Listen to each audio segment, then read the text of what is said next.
We have a great example of equity and diversity from Winchester Public School in Woodstock. October, as you know, is celebrated as Islamic Heritage and History Month within Thames Valley, and schools have been diving into lessons and resources assembled by our equity team.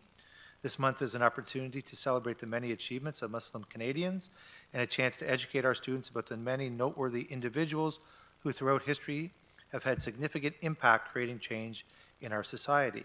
In this photo, the Winchester Public School Library displays some of the books they have been featuring this month as part of their Islamic Heritage and History celebrations. Many students have connected to these books as they see themselves represented by these characters. Moving on to numeracy at W. Sherwood Fox Public School in London, Miss McVeigh's kindergarten class created these unique puzzles to help them learn how to use number lines. The students outlined their handprints to draw pumpkins, while Miss McVeigh wrote the numbers 1 to 10 on popsicle sticks. The kindergarten students then completed the puzzles using the image of a pumpkin by putting the numbers in the correct order. More exciting work at Locks Public School in St. Thomas.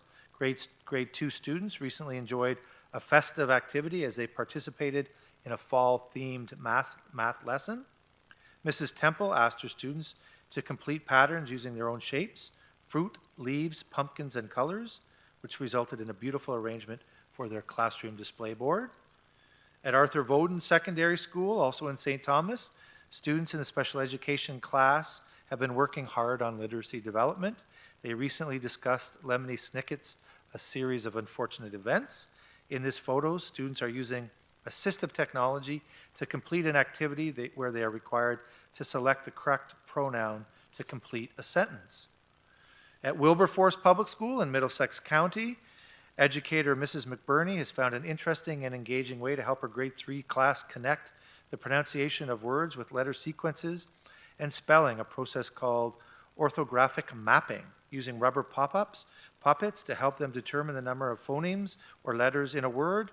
The students sounded out and then wrote each word on magnetic tiles.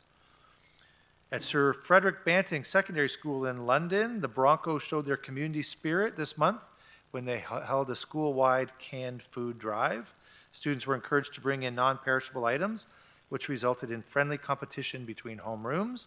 The donations were distributed to Northwest London Resource Centre to help support families in the community.